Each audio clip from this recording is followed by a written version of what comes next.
Hello. Hi, everyone.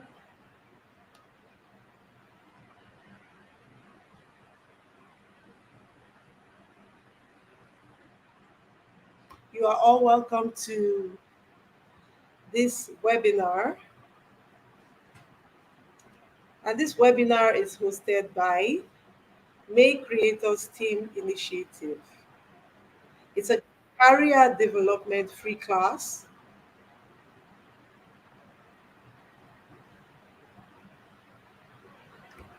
You're welcome. If you can hear me, could you just go to the live chat and say hi so that I know that you are here?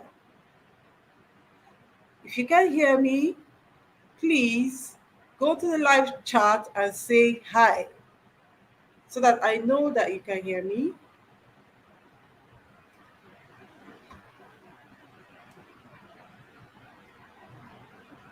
If you can hear me, please say hi.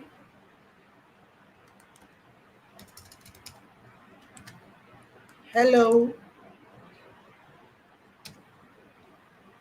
Okay, you're welcome, Nubila Nkoyo. You're welcome, Pekener. Could you please all go to the subscribe button and hit the subscribe button? Click on the like button and share.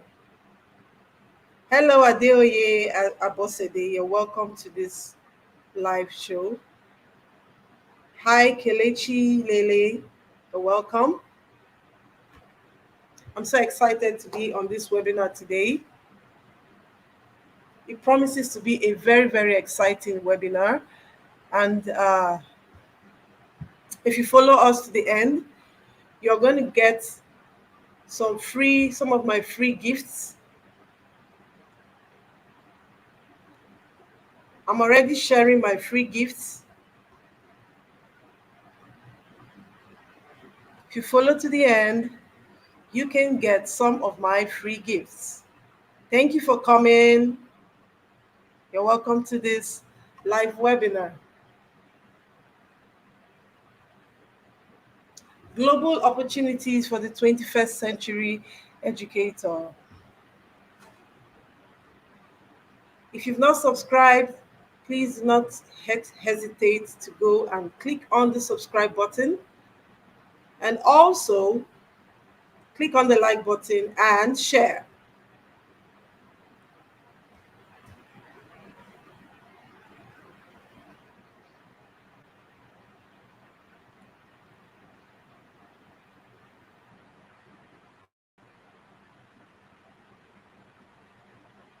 Click on the like button and share. Thank you for coming. Thank you for coming. And the next few seconds, we are going to start right away. In the next few seconds, we're going to start right away.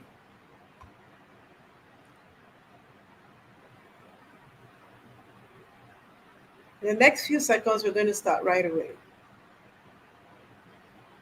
Go on and invite your friends. Share this link on all your available networks. Share this link on all your available networks. Thank you for coming. Aminat Abdul Kadri, you're welcome. If you know you're watching live, please do not hesitate to say hi so that I can recognize your presence. Dr. James Zulu, you're welcome. Thank you for coming. Thank you for joining me live today. We're going to kick off in the next few seconds. Francis Emodi, hello. Thank you for coming.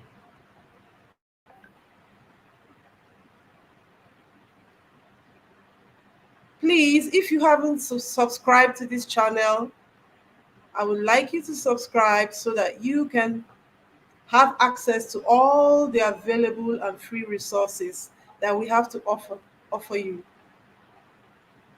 We have 10 people watching right now. Pius Loniello, you're welcome. Chase Moss, Allison, you're welcome.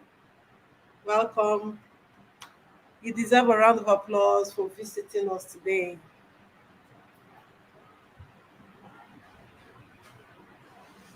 If you can hear me and you've not said hi, please go to the live chat and say hi. And do not forget to click on the like button, subscribe, and the share button. Share this video out, share this live stream out. Thank you for coming. Okay, so without further ado, we are going to start. We're going to start. So our agenda, we're starting with the introduction, and then we go straight away into the the webinar. You're welcome, Joseph Oshi. You're welcome to this live webinar. Okay, I just want to start. I just want to start with an introduction. I want to tell us who we are. Who is May Creators Team Initiative? May Creators Team Initiative is a non-governmental and non-profit organization that specializes in upgrading the education of people in our community. Not just upgrading the education of people in our community, we also care about the well-being of educators. It's a train the trainer initiative. My name is Ejiro Ogene Mejon. I'm an engineer by discipline and also an educator by discipline. I have been in the educational sector for over 10 years, and I have been actually actively into traditional education for the past 10 years. But this was not doing the trick. It was not fulfilling for me. And I thought to, and I actually thought to move to the next level. And how did I do that? I moved to the next level by going into e-learning and e-teaching. So how did I how did I think about that? I was like, okay, I know how to teach something. I have something to give out, but how am I supposed to give this out? How am I supposed to give it out without spending so much money? Because as at that time, I didn't even have capital. I didn't have anything, but I wanted to teach. I wanted to share my knowledge with the world. And then I had a tool. I had my phone. I had my phone. I had the internet. Especially, I had YouTube. I had YouTube. So what did I do? 2 years ago, I started a channel, a maths channel. And when I started the maths channel, it was zero. There was nothing in the channel. But today, I can proudly say I have 300 videos on my channel, and I have so many awards and so many certifications to my name just because I started my channel, just because I started teaching mathematics online. So that's what led me, that journey of moving to the next level from traditional teaching took me to another level of a wider reach, a higher visibility. So I was opportune earlier 2 months ago to win the Tech Women Mentorship Award. Tech Women Mentorship Award is a U.S. Department of State sponsored and organized program by the International Institute of Education. So I was selected out of 4,000 applications. I was selected as one of the 100 women that qualified for that award. So after the award, we're expected to come back and give back to our communities. And then I said, how am I going to do this? And what kept coming to my head and what struck my mind was the teachers. The teachers in our society are actually will I say, the almost forgotten set of people. The teachers, the educators are almost forgotten. We are actually the lowest paid. So I was like, that's a problem. We cannot be giving out so much and be paid so less. So how can I solve this problem? So I launched a project where I plan to connect the educators with the learners online. But the major problem, the major setback is that most of the educators are not digitally literate. They are not compliant. They are not digitally compliant. That was why I came up with this initiative of exposing them to global opportunities, exposing them to opportunities that can make them up to date, that can make them actually the 21st century educators that they should be. So that leads me to my first lecture. Before I continue, I want to recognize um, Joseph Oshi. Thank you for joining us. Abraham Okorogba, thank you for joining us. Keeping up with Irene, Mama, thank you for joining me today. Judy Pat Abiora, Abdul Munin Ali Baba, Letitia Oyejegbu, and Suleiman Musa, thank you for joining us today. So I want to go ahead and start my agenda. Now, as we all know, we are in the age of digital reality. We are actually, it's on us. There's nothing you can do about it. Everywhere has gone digital.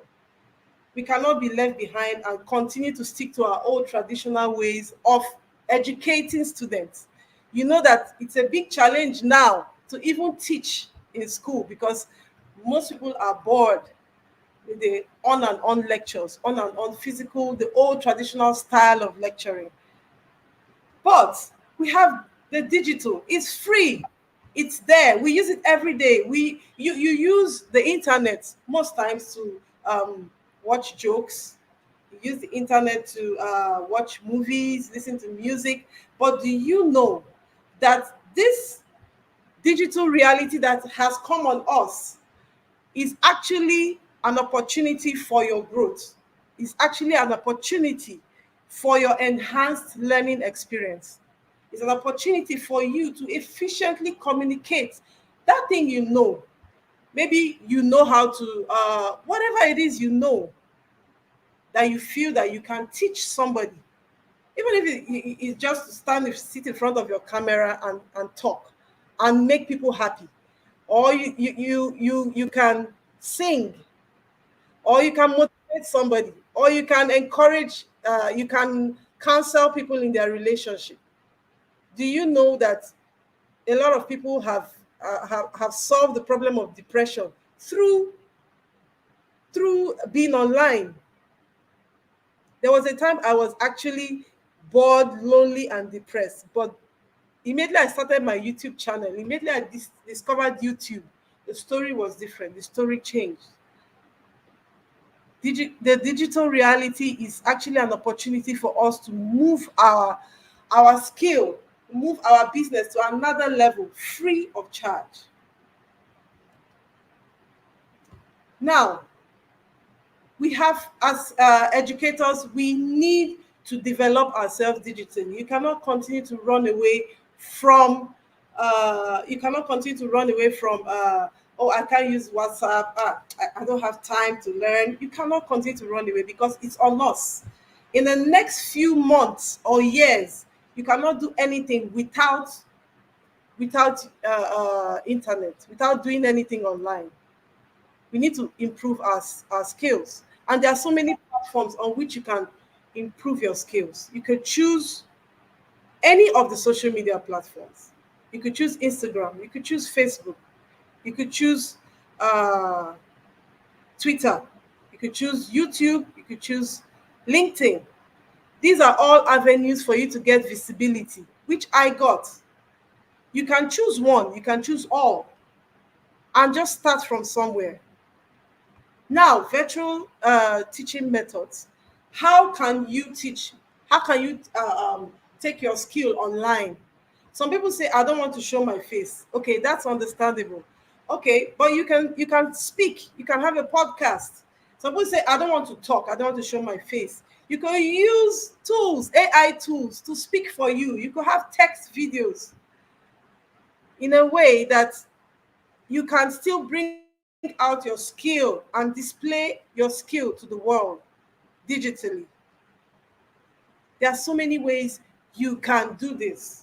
There are tools, video conferencing tools, there are learning management systems, there are interactive presentation tools. The world is our stage. The world is your stage. This world is almost 8 billion human beings. And do you know that if you have a platform, if you're on social media and you just have 10,000 subscribers, if it's on YouTube or Facebook or Instagram, you know what that means. You have visibility.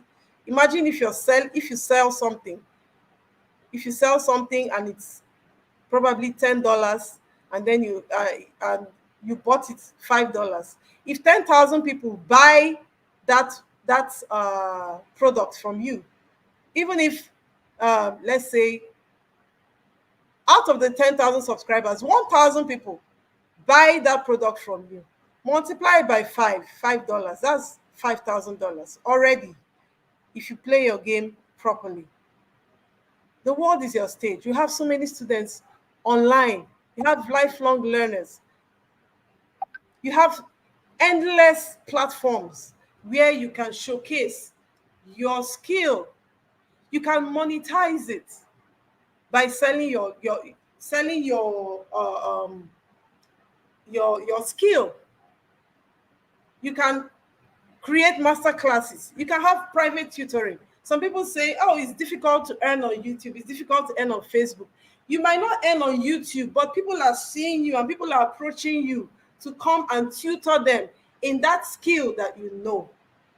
You could even get sponsorships. Companies could come and say, we want to sponsor you.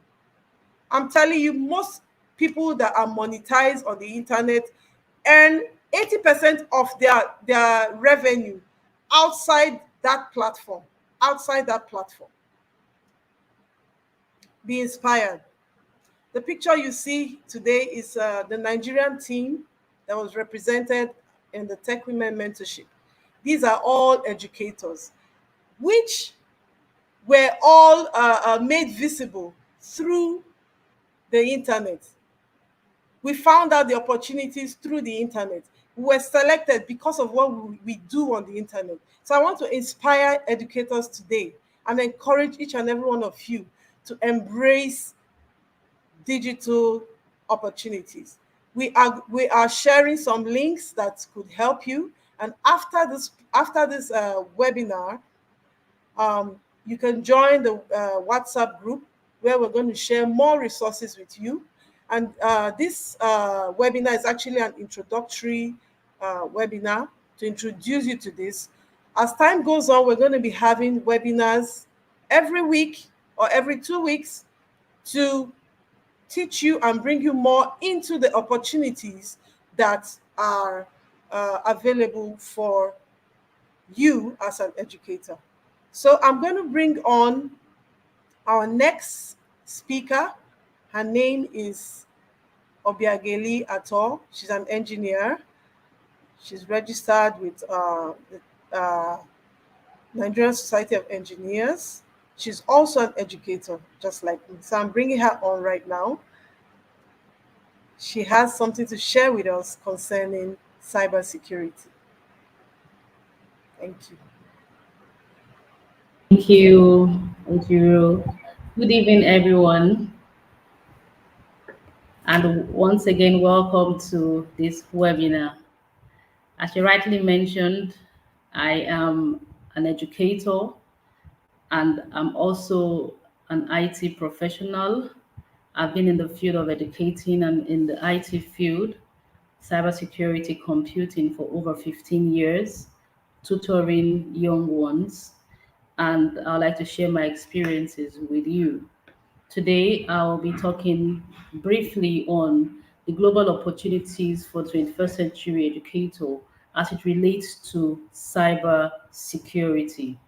As it relates to cyber security. So you may want to find out who is this 21st century educator? Who is 21st century educator? The focus of a 21st century educator is basically um, developing the high order thinking of their pupil, of those students, of their learners. Basically, that's our responsibility as the 21st century educator. Prior to now, we had the traditional educators, they just teach, you probably memorize and all that. But this time around, it's a whole lot different. Okay, there's a focus on ensuring that these students or the learners develop certain skills that they need in the 21st century. And the 21st century teacher is more updated in technology, helping the students to develop, all round. The 21st century educator is very, very, very digital, very digital. He collaborates with people from different schools, from different countries, because the world is now a global village. He's very tech savvy. The 21st century educator is really, really tech savvy. They they are they are multi literate, okay, and multi-skilled, having knowledge of a whole lot of technical tools or digital tools to be able to enhance your teaching and learning, okay. And most importantly, they upskill. There's this flair to learn more about the recent development in technology. That's who a 21st century educator is. And we hope that all of us, you all key into the 21st century education, because that is what is globally accepted as it stands now. Now begin to wonder, why cybersecurity? Why? This 21st century educator is already digital. He has already gone digital using a whole lot of digital appliances, and he is always online, connected to the internet. Cybersecurity is basically protecting these data, protecting your resources, protecting your intellectual property from digital attacks. Believe you me, we have a whole lot of persons, they call them bad actors, who are waiting to, you know, pick for your information, to steal information from you and use it negatively. So it's necessary we understand this and prepare ourselves against any form of digital theft. According to Microsoft, we find out that education is very vulnerable to threats. The educational sector is very, very vulnerable to threats. Okay, we have over 6.8 million um, records or reported encounters of malware threats and all that sometime in 2022. Okay, and recently you hear a whole lot of cyber attacks, cyber threats, and all that.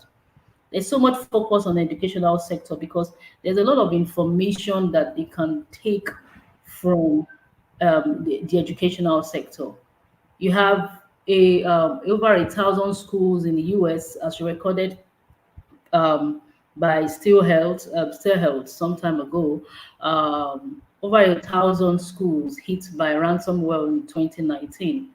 We can go on and on and on, and you keep seeing a whole lot of cyber attacks in the educational fields. So what do we do? What are we expected to do? What's the reason why we need to understand cybersecurity? Because of this increasing threats, we need to have a good knowledge of cybersecurity so that first and foremost we can protect our data. We can protect the organization's data. We can protect the staff data, the learners' data. We can protect all that. We could also prevent disruption of service. You can imagine a school where you have all services online and there's a cyber threat or there's a cyber attack and there's a downtime. Okay, at that point in time, there is no communication, there is no you do not have any form of business. Let me use the word business, so to speak. So there's a disruption of service. Teaching and learning is not ongoing. The disruption of service. Okay, that is not good for the business at all. You lose trust, you lose your reputation. That business loses trust and reputation. There's a school, I do not want to mention the schools specifically here in Nigeria. In Nigeria, is a university that had a cyber attack sometime last 2 years ago. Okay, it took a lot of time for parents to have begin to regain that trust in that school. It affected them. It affected a whole lot of students, and their data was exposed to the bad actors after demanding so much monies from the establishment. So reasons we need to integrate cybersecurity in the educational sector is because of all these developing threats, we need to prevent data breaches. They can't take my data and sell it to somebody else, because if you do that, I'm going to sue you. I cannot sue you if I do not have an understanding of what a data breach is. If I do not have that understanding, yeah, I'm not going to sue you. I'll just take it as one of those things because we are used to doing that here in Nigeria. But with the knowledge of this, yes, you could hold that organization responsible because they have your data. They are expected to they do not they're not expected to disclose your data to anyone or let it insecure for bad actors. Okay, so we also need to promote ethical use or responsible use of the internet. With the knowledge of cybersecurity, you train the children, you train the students, you train the learners to use in the digital tools responsibly. Okay, and also promoting ethical hacking and cybersecurity research. That's one of the reasons why we need to integrate cybersecurity in education. There are a lot of persons into hacking, but with the good knowledge of cybersecurity, there is a promotion of ethical hacking is an acceptable hacking which is used to in organizations to also prevent any form of cyber attack. So yes, that can be promoted using that. Um, there's a huge demand for cybersecurity personnel, especially in the field of education. Okay, two-thirds of about 14,000 cybersecurity personnel that were that was surveyed. Okay, cybersecurity organizations, we got to find out that about two-thirds of them have shortage of cybersecurity staff. These organizations have shortage of cybersecurity staff. That's according to the workforce study in IC2. Okay, even in Nigeria, out of the 4 million cybersecurity staff in Nigeria has only about 8,000 cybersecurity personnel. So you can just imagine Nigeria has only about 8,000 cybersecurity personnel. So there is a very huge demand for cybersecurity personnel in the academic institution, in government agencies, and all that. We need to have these understandings. I'd rather get cybersecurity personnel in an educational institution because I know that these These persons already have an educational background and they have an understanding of cybersecurity, so they are able to manage data, manage information, and they are also able to relate to the learners the essence of, cybersecurity. How then do we upskill using cybersecurity? I've told you that we have a whole lot of there is a global need for cybersecurity personnel. As educators, we can key into that. As educators, we can tap into that, okay, by ensuring that we upskill, basically trainings, continuous learning, hands-on experience. You collaborate with other industry experts, like persons like us providing information about this. You could do some collaborations together. You could engage in research, and you could participate in webinars and workshops like we are doing right now, so that you can upskill, you can get more knowledge in the field of cybersecurity as an educator. So do not limit yourself. Oh, I'm teaching physics, I'm teaching mathematics, I'm teaching biology, I'm teaching history. Please do not limit yourself. Everybody needs this understanding, everybody needs this information. It only requires a little training, continuous practice, continuous learning, and determination to be able to move from the level of no technology to a level of high technology and security conscious even while you are online. This helps us, even while you're online. So you have this consciousness that, oh, we need to secure data, we need to secure information whilst online. And you're also aware that being cybersecurity knowledgeable, if you're knowledgeable in the field of cybersecurity, you have given yourself an opportunity in the market, and you could grow in that line So that's about upskilling as a cybersecurity educator. Thank you very much.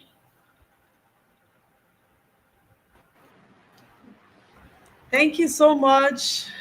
Thank you so much, Engineer Obi. I'm so glad to hear this from you. It's so encouraging to know that as educators, we can actually upskill into the world of cybersecurity. And we also need cybersecurity while we are doing our digital, um, will I say, engagements.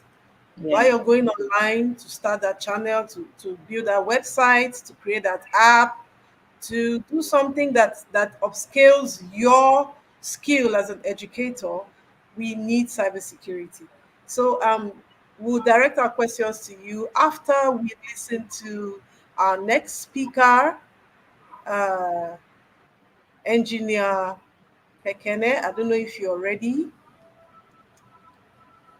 Engineer Yes, Pekene I am. is I'm a already cloud is a cloud engineer. engineer. Yeah, thank you. All The right. stage is here. Thank you very much. Thank you very much, Engineer Ejiro and Engineer Hato. It is indeed a unique privilege for me to share with globalists today about cloud engineering and project management. Today, we have taken a new leap. So I am tempted to want to say we are globalists. Right now, the world of educators are being bombarded with intruders. People who have tech skills but less educative knowledge are coming in right now to cannibalize a huge chunk of our market. And this webinar is put together for us to upskill and then take our rightful place. Yesterday, it was like good for you to stand in front of a blackboard with a chalk and then solve some mathematics or, prove some formulas, and people say this is easy. Times have changed. If you are a good teacher and do not have knowledge of the prevalent technology, you are not a good educator. So So as we speak, educators are being put out of business. All right. Okay, thank you very much. This is just to set the background. My name is Engineer Timex Pekene. I am a confident chemical petrochemical engineer, a project management professional, and also a cloud solutions architect with years of experience. And I think cloud engineering, it's going to be a game changer for us, we educators, if we can have good knowledge of it. Everything we do today in the classroom has just taken a new leap. And I am here to, give us those pointers so we can be conversant with our in the own market. We have the student aspect in all our institutions. We have the admin department, and we have, how to migrate to other colleges. But right now, seamlessly, we can get this done from a single platform. That's the cloud platform. As an educator, you need to have understanding of the cloud engineering knowledge to know how the cloud works, for you to be highly prized, for you to be the most sought after educator in the world. It doesn't matter, as we speak right now, you are in one local village in Australia, or one small village in Jamaica, or maybe the Brass Islands in Nigeria. No, it doesn't matter. Wherever you are, if you have these knowledges that we want to share with you here today, you are a globalist. So your productivity is how swift you can evolve with what we are going to be sharing with you today. Okay, just permit me to throw a little background of what cloud engineering is all about.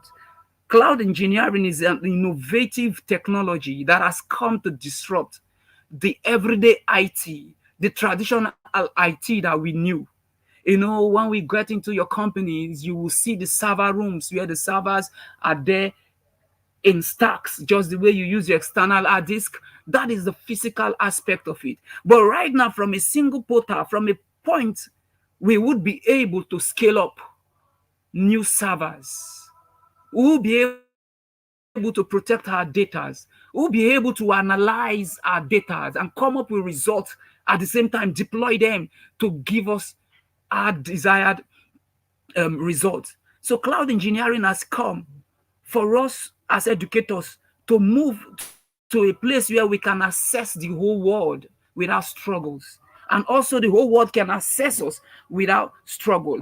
If you are privileged to be in Nigeria, about a year ago, we had a challenge with the banking sector, where which transfers and withdrawals went high, and the banking system were not able to meet up with the demand, and then we struggled for days to make transfers and also to withdraw. That's because of the banking system is in the traditional aspect of the IT. They have the physical servers. For them to expand, they would have to go and incur or procure new servers, physical touchable servers. That is colloquial as we speak right now. That is, is going out the stage as we speak right now. So they were not able to scale up. But cloud computing came in to say, oh, baby, you don't need to procure a new server. Just allow us, the cloud platform owners like AWS, like Google Cloud, and the rest, allow us to come in. We will be able to spin up servers for you in the cloud. As the demand goes up, we will spin up new servers. And as your demands are ramping down, we'll be able to shut those servers down. And there will not be struggles between your customers trying to transfers, and they are not being able to transfer and then receive money. So we, as educators, we have been placed at the vanguard of this knowledge to ensure that we help institutions that are struggling to scale up by supplying them the required knowledge on how to run their admin in the cloud, how they will be able to migrate their students from an institution in Canada to take classes in another institution in America. We can get all this done in the cloud. So these institutions are looking for professionals like us, people like us who have the educational knowledges, And also,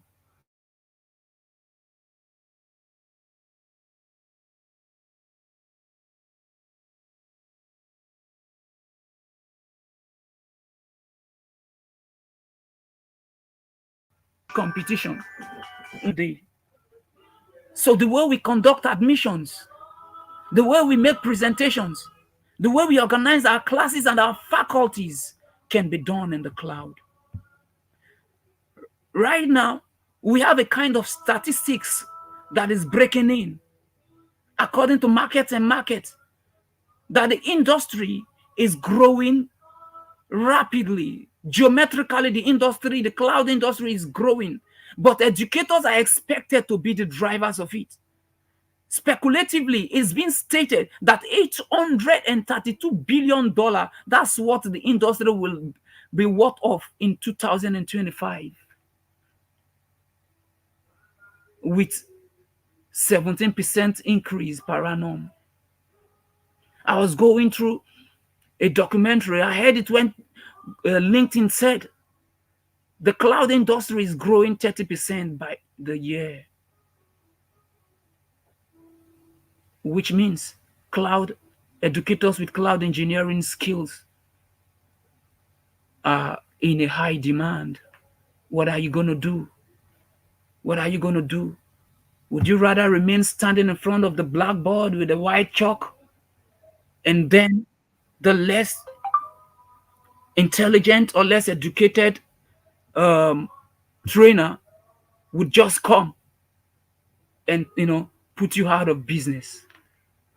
You wouldn't want to do that. So cloud engineering is bringing to us accessibility and flexibility. It's bringing to us scalability and cost efficiency. With it, people can pay less. People can pay less. And then we wouldn't struggle to reach out to lots of people around the world. And just like Engineer Arthur said, there is the security aspect of our data. Our data need to be protected. Our data need to be patented. And which means we need certain knowledges in this industry for us to stand out as globalists. Education is not just to teach, but our ability to integrate prevalent technologies. Now, remote learning is the order of the day. So a teacher that does not have knowledge of the technology will not be able to teach. So we should be hybrid, the ability to teach online and also have the ability to teach on site. At the same time, analyze our data and come up with insights that will help us to drive sales. All this could be done on the platforms. Yeah. Now let's take a look at the career paths and opportunities for educators in the field of cloud engineering. The whole world today, as it stands now, the institutions we have in America, even in Nigeria, are looking for lecturers, educators that have cloud engineering knowledge, also to teach others for them. And if you only want to major in the curriculum aspect of it, that is okay. I'm going to be developing curriculum for institutions, just like what my wife does. Our job is just to develop curriculums for institutions. But I'm saying now you can move further, trying to create cloud engineering curriculum for institutions. And you could be a consultant that talks about the educational aspect of technologies. And I tell you, every school around the world would want you. What about our technical writing and content creation? We get all that done on the cloud. Yeah. The R&D aspect, research and development.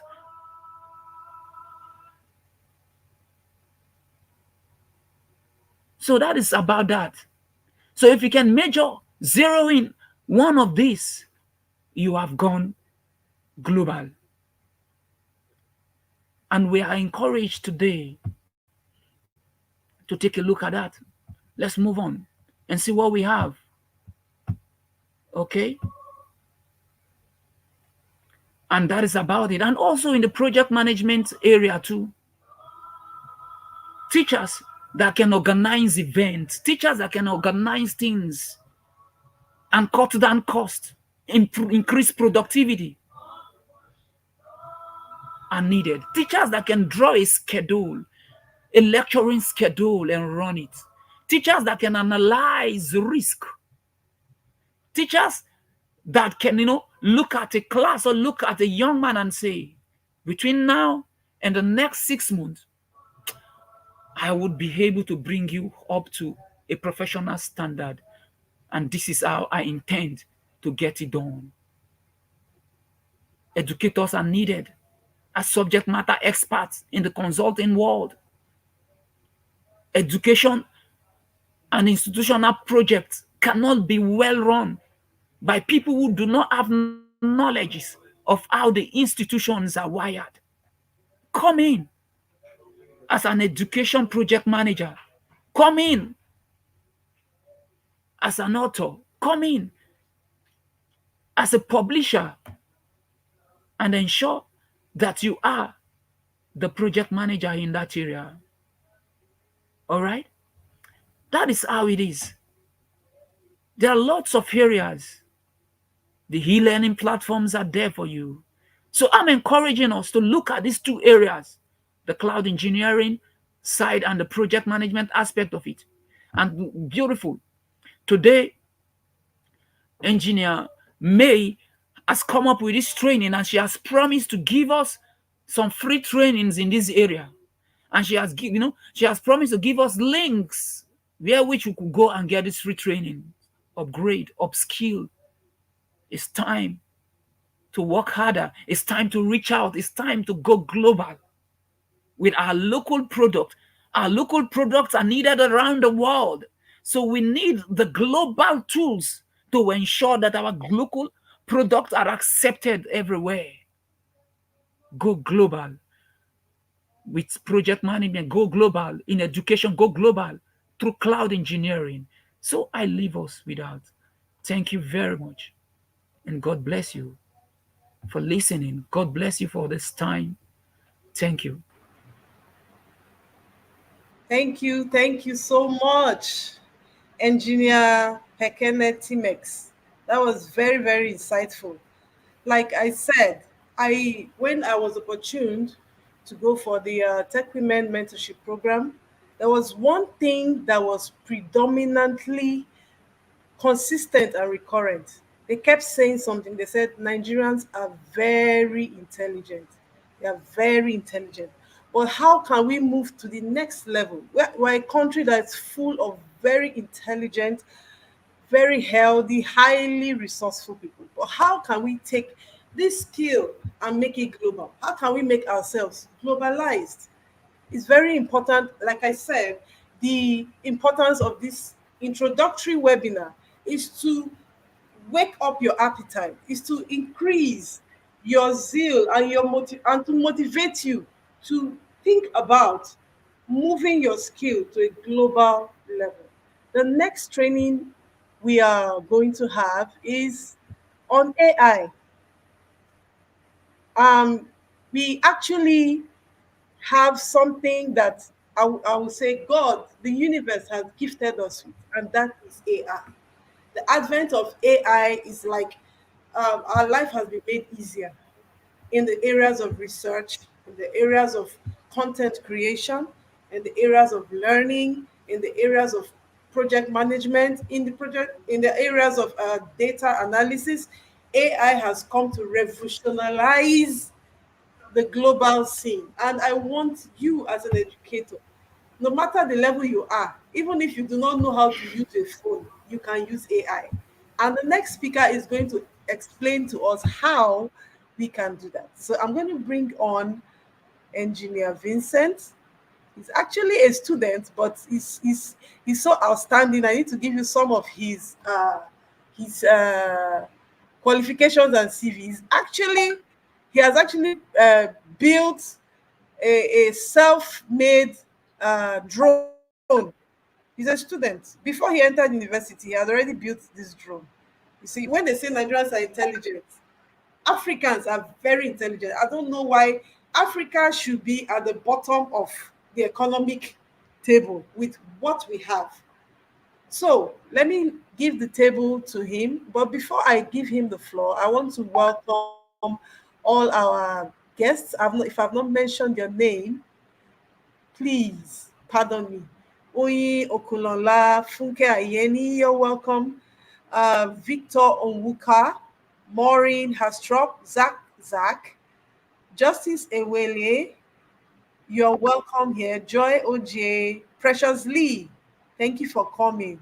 Grace Oyekezie, Joseph Okafor, Professor Ipegan Otaraku, Apollo Sosaro, Chechuku M, or Omag Global H and W. You're welcome. You're welcome. You're welcome. Everybody, you're welcome. Erino Shotolu, Amelia Jennifer Ofodu, Yehuda Chad Umorin, you're welcome. Brian, you're welcome. You're welcome. So I'm going to give the floor to Vincent. Please, I would like you to unmute your mic and begin your presentation. Thank you.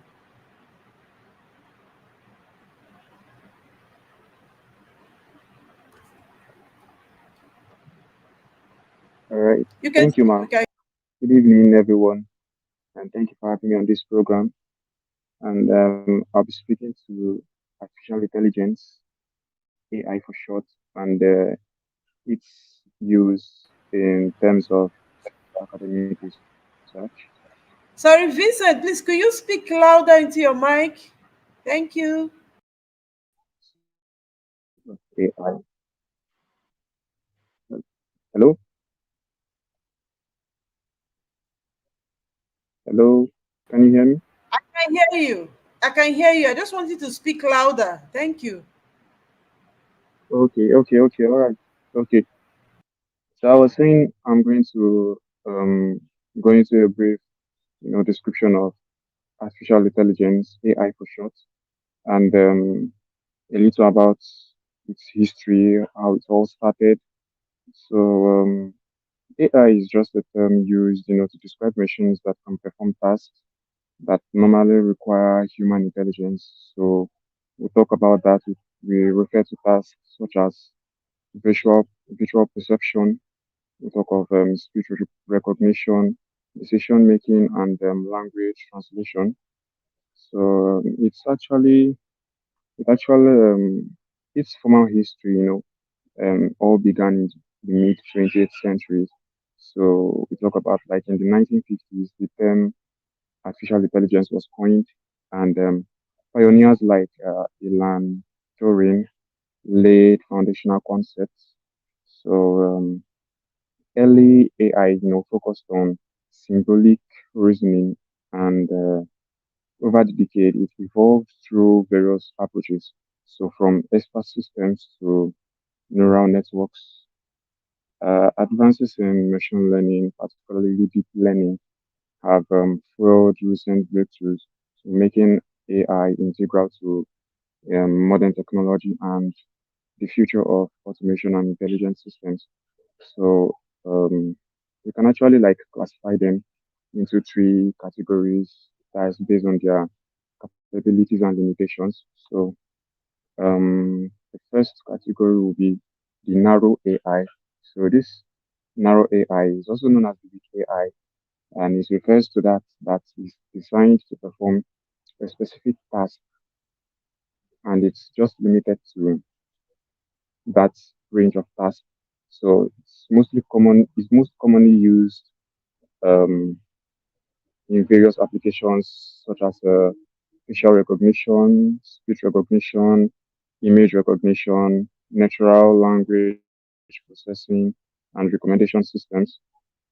And it works by using machine learning algorithms, which are trained on a large amount of data, okay, to identify patterns and make predictions. So these algorithms are designed, to perform specific tasks such as finding objects in images or translating languages. So although narrow AI is not capable of generalizing beyond the task for which it is programmed, it also cannot perform tasks that it has not been specifically trained to do.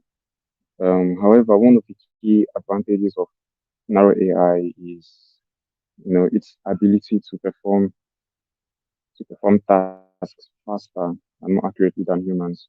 So we have also the general AI, which is also known as the strong AI, and then it is designed, to perform intellectual tasks that humans can do. So it it can create a machine.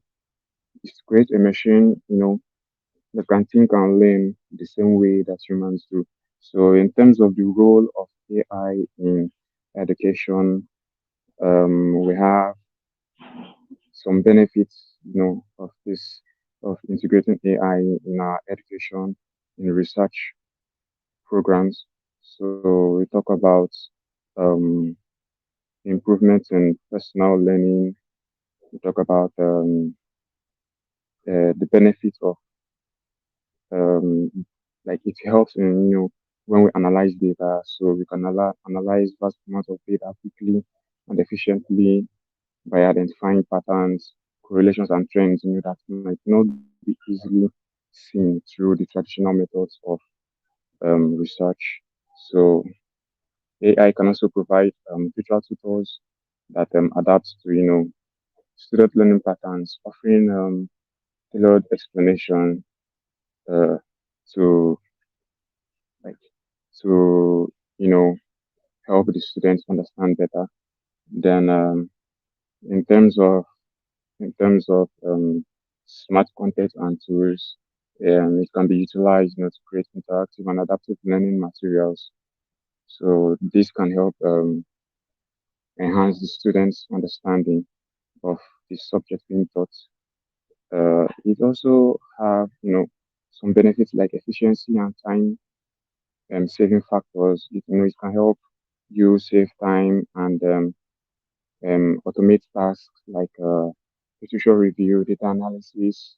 As a teacher, an educator, it can help you automate tasks like um, marking, grading, and the rest. So also, to like understand how the student learns and then the best possible way, to help the students get better.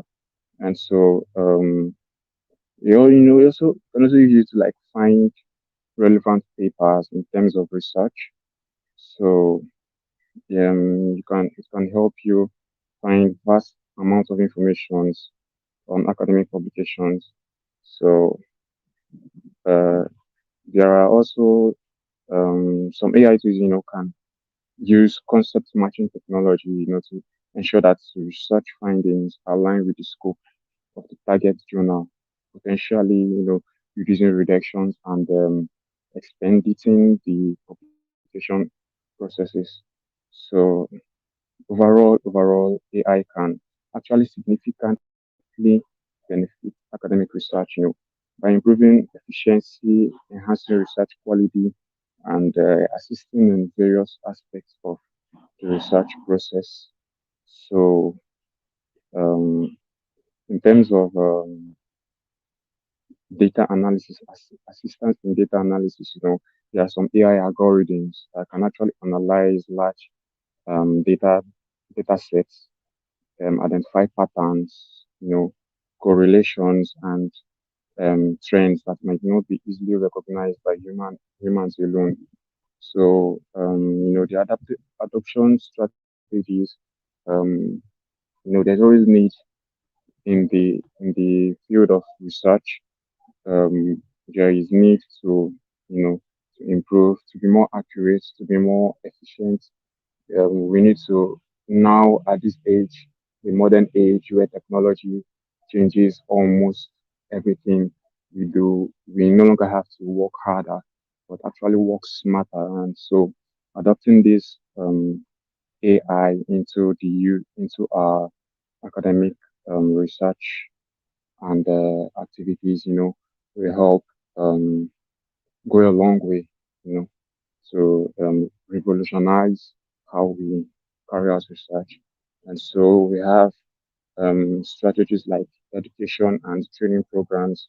So where we implement training programs to for researchers and educators to enhance their skills by utilizing AI, and then we have infrastructural development. Okay, this is where um, we invest in AI and some computing resources to help build supportive environments and communities for AI-based research and educational initiatives. And then implementing these strategies, organizations and institutions can effectively integrate AI into research and education, empowering researchers and educators to leverage AI technologies for impactful outcomes. One thing I would say to every researcher is that we should actually be aware of what tools are out there. We should give them a go, and we should not just say, no, I'm scared to do this, or this is not just for me. Or if you find one that is just so perfect, you should actually adopt it into your workflow. You have to build up your own toolkit. So no one can say this is valuable and this isn't. You have to try them out yourself and see if the information and the exact kind of productivity boost that this AI can give you is actually worth it for your research. So that's what works for me. Try it for you, and I feel like most of you will get a lot from this particular AI tools. So we have some examples like the ChatGPT, which had which started trending almost like a year and now. Um, we have also things like the Google Bard AI. And so one thing I like about the ChatGPT is that it has both the free version. So the GPT 3.5 Turbo is actually free, where you can easily generate um, content. You can actually like interact with it, and then really you can be able to improve your writing quality, and be able to find more information, brainstorm on things, on ideas that come to your mind. However, the paid version, which is the 4.0, you can do a lot more things with it. So you have the features like uploading documents, working on Excel sheets, and generating images. So there are a lot you can do with it. Also, with the bad AI, you have some features just similar to the the ChatGPT, where you can interact with this chatbot and get some of the information you need, and then overall increase your improve your productivity and your efficiency. And so there are other advantages of using this AI in academic research. So we have improved research quality. So we have publication support. You save time and work efficiently. You'll be able to um, analyze large data sets. You know, but there's always two sides to every coin, and in as much as we have the the advantages of AI, we should not also um, give a blind eye to the disadvantages. So we have the lack of originality as one of the risks, where the use of AI may lead to, you know, um, the use of AI may lead to a lack of originality in writing, and then content may not always be completely accurate or may lack the creativity and the critical thinking of human authors. So there are also risks of inaccurate or false information. Yeah, so some AI tools, particularly generative AI, can produce inaccurate or false information, including made-up citations and fictional content. So this can be presented in a tone in a factual tone, leading to potential misinformation. And then, since it has limited understanding of human complexities, um, it may lack the basic understanding of human emotions, leading to overall simplistic outputs. So we also have the um, disadvantage of magnifying inequalities. So there are questions about who has access to AI systems and who will benefit more from their use, potentially magnifying inequalities in access and outcomes. So, um, in as much as uh, the tools are out there, it's more about being aware. That's what we talk about by magnifying the inequalities, where you might know some tools that I do not know about, and then I might know some tools that you don't know about. These AI tools, you can actually create that inequality based on output. And then we also have the legal and ethical restrictions. So there are legal and ethical restrictions to the use of AI tools, and failing to scrutinize information and data sources provided by AI can impair scientific integrity. So it's really important to weigh out these disadvantages against the potential benefits and the use of AI tools to enhance research process while being mindful of their limitations. So in terms of limitations, referring to the general AI, which um, the GPT, BARD, and some other ones that are out there, we can see some limitations as to that the the ethical decisions. So they might not be capable of making ethical decisions. So there's also need to ensure that these machines are programmed to make ethical decisions and that they are held accountable for their actions. So we talk about privacy. Okay, so AI systems, they require vast amounts of data to actually function effectively. So this data can include personal informations like health records and financial data. So there is a need to ensure that this data is protected and that the privacy of individuals is respected. So some experts also raise some concerns that general AI could become so intelligent that they surpass human intelligence, leading to singularity events. So this could result in machines taking over the world, and creating uh, and an unforeseen, future. So there is also a problem of, energy and computing resource cost. So here is where the development and maintenance of AI come in. And then in terms of okay, let me now share uh, some of the tools we could use for productivity. So in terms of literature search, we have illicit and connected papers and research rabbit.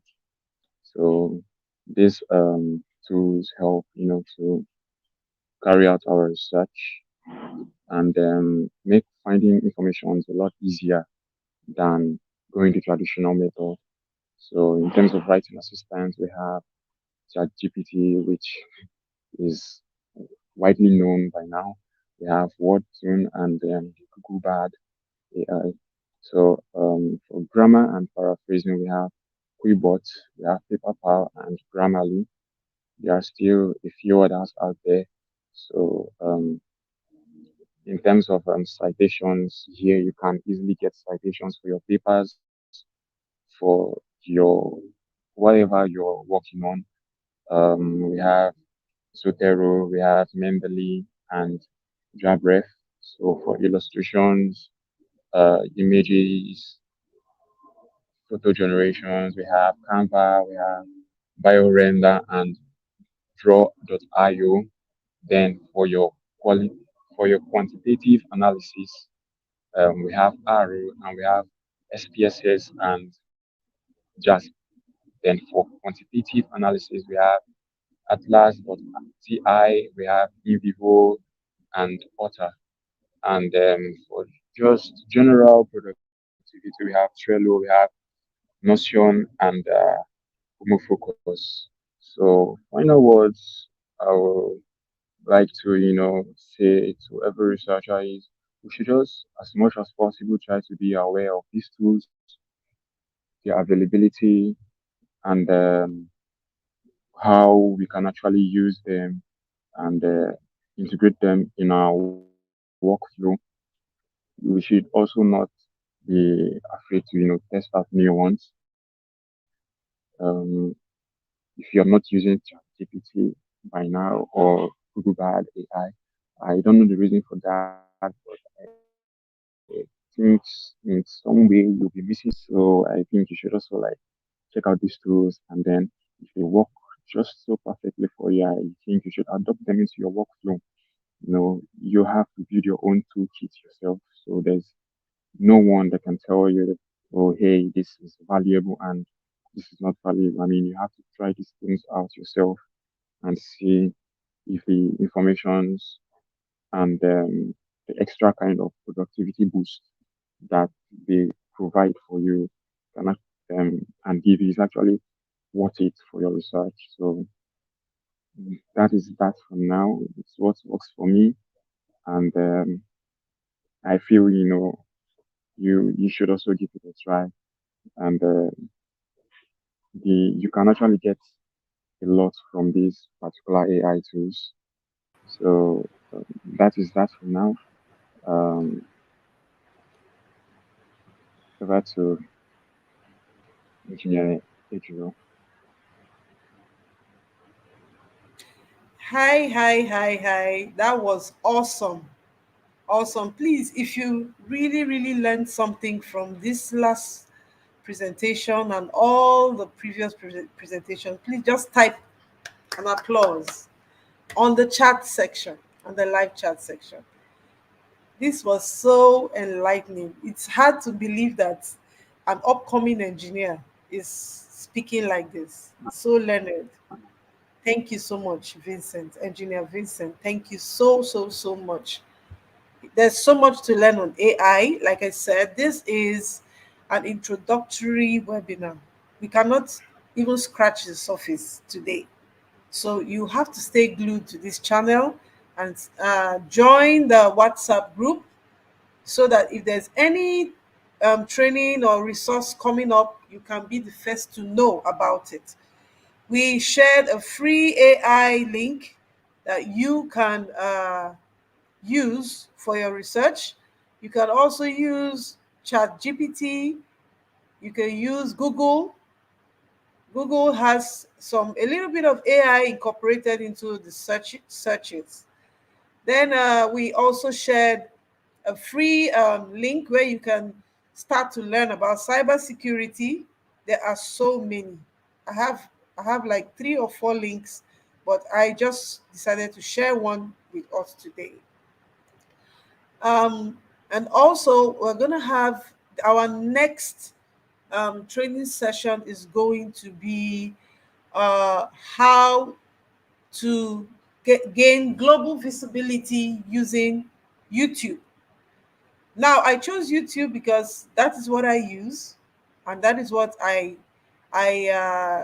am really perfect in. There are so many platforms that you can leverage on. So many. Like I said, we are just scratching the surface. We're just scratching the surface. Please do not forget to subscribe to this channel. The least you can do is to subscribe to this channel, like, and share this video. Share it on your page, on your YouTube page. Share it on your YouTube page. Like, share on your YouTube page. So we're going into the question and answer session. So I saw some questions here. I saw some questions here. Someone is asking, I want to direct this question to Engineer Timex. Is asking, intensive training plan. Is asking about how about intensive training? how about intensive training? Like I said, I answered that the first training I'm going to train on is the YouTube, how to gain global visibility on YouTube. So I want engineer Timex to answer about cybersecurity, about a cloud computing. What is your answer to this question? How about Okay, intensive training? Yes. Thank you very much. That is indeed a beautiful question. By the way, we have been having, the blast of our life. Lots of knowledges have just been coming in. Just to answer, permit me to ask if you can hear me. Can you hear me? I can hear you. I can hear you Okay. loud Yeah, and clear. beautiful. Okay, so there is a link which we've shared. You can use that link and to get an intensive training for cloud computing. And if you feel like joining a group where you can have other learners like you that are in Africa or around the world where you can meet people, you can still send a direct message to Engineer May so she can give you the link. But there's a link she's going to share here that will give you an intense training about it. So thank you very much. If you have any other Okay. question, Okay. Thank you. Thank you so much. I'm going to direct this last question. I wouldn't want us to take so much of your time here. Someone was asking about cybersecurity. I'm going to direct that question to engineer Obiageli. He asks, can I do my 9 to 5 job and still be an expert in cybersecurity? The question comes from Nubila Nkoyo. She says, does one have to be an ICT expert or study ICT to engage in cybersecurity? Yeah, that's the second question. All right, thank you. So I'll start with the second question. You're asking if you have to be an ICT expert, is that Yes. to engage in cybersecurity? Yes and no. I would say you do not really need to be an ICT specialist to engage in cybersecurity. You as a non-technologist, you can start learning. You can learn the basics of ICT, for instance, networking, maybe operating systems and all that, for you to just grasp the basics of ICT. The difference between being a pure ICT expert is people you must have gone through the 4 year schoolings and all that. But this is different. You could just have little basics of the basics, little knowledge of the basics, and you can kickstart from there. So you do not need that wide range of knowledge to be able to delve into cybersecurity. And cybersecurity has different aspects. So you could just decide to leverage on that aspect you want to channel your energy in it and begin to develop yourself in. So you really do not need to have studied engineering or ICT or any of such related courses to be a cybersecurity expert. Like I said before, if you would need to make up your mind, you need to make a decision, and you begin training, little trainings that would help you continue to upskill. So basically, you don't need to be a specialist in ICT, just trainings, specific trainings in that aspect. I don't know if I've answered the person who asked that question. Oh, thank you. However, Thank you so much. okay, Um, that was the first Engineer question. Timex, do you have? Okay, sorry, That you're was saying the, something. yeah, so that was the first question. The second question, I think you're asking if you could do a 9 to 5, Yes, or please.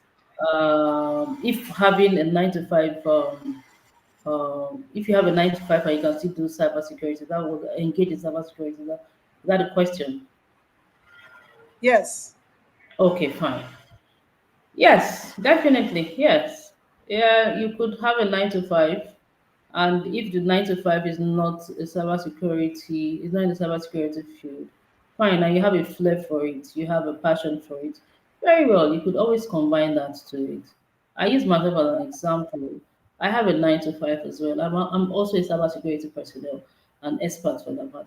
So I have things I do on the side, and you know, and proud to now. I mean, proud to now. I had things I do on the side, cybersecurity, until I went full blown into cybersecurity. So it's very possible for you to do your 9 to 5 and also have a cybersecurity job on the side. You have a lot of freelance things online. You have a lot of ethical hacking jobs online that you could do at any time. And of course, this is we're in a global village where we have different time zones. So you could be working, you could be doing an online job in the US, which has it's different time from that in Nigeria. It all depends on what you want to do, your passion and your interest, so to speak. So that's about that. Yes, you can do it. Thank you very much. I hope I have answered that question. Thank you. You have. In closing, I do not want to take much of our time. Since there's no more questions here, someone asked a question, says, which platform can I start with to learn cyber security? We just shared a link where you can start to learn. That is Gege Oriloye. We just shared a link. The only thing is that it's a little bit tasking. You need to have a little bit of discipline to follow through the cybersecurity training. Um, I am looking for the link. There's a link where you can start to learn. If you go through the chat, you will see the link. Please, could you copy it down and go and start right away? If you have any questions, make sure you join the WhatsApp group so you can ask any of the admins for your question. We can guide you. And in closing, I don't know if we have engineer Timex. You have anything in closing to say before we call it a day? All right. What I want to say is just a little encouragement for every one of us. Certain times we get things bubbling in our systems, drawing up New Year resolutions at this point in time that we want to do this, do that, do that. Not too long, we cool off. Okay, a little fight is required of us to push this through. It is not going to run overnight. But for now, you've been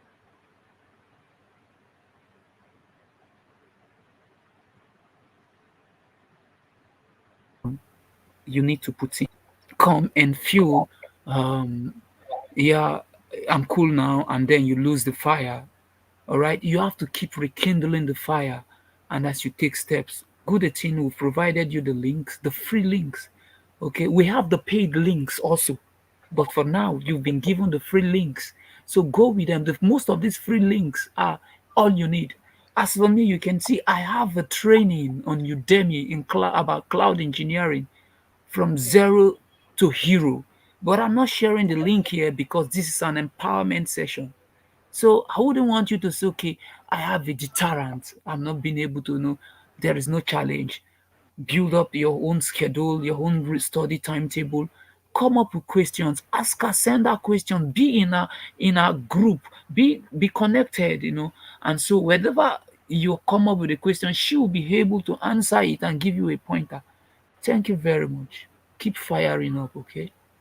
Upward and forwarding. That, that was so All right. motivating, Engineer Timex. Over to Thank you. Engineer Obiageli, please. Could you give us a closing statement?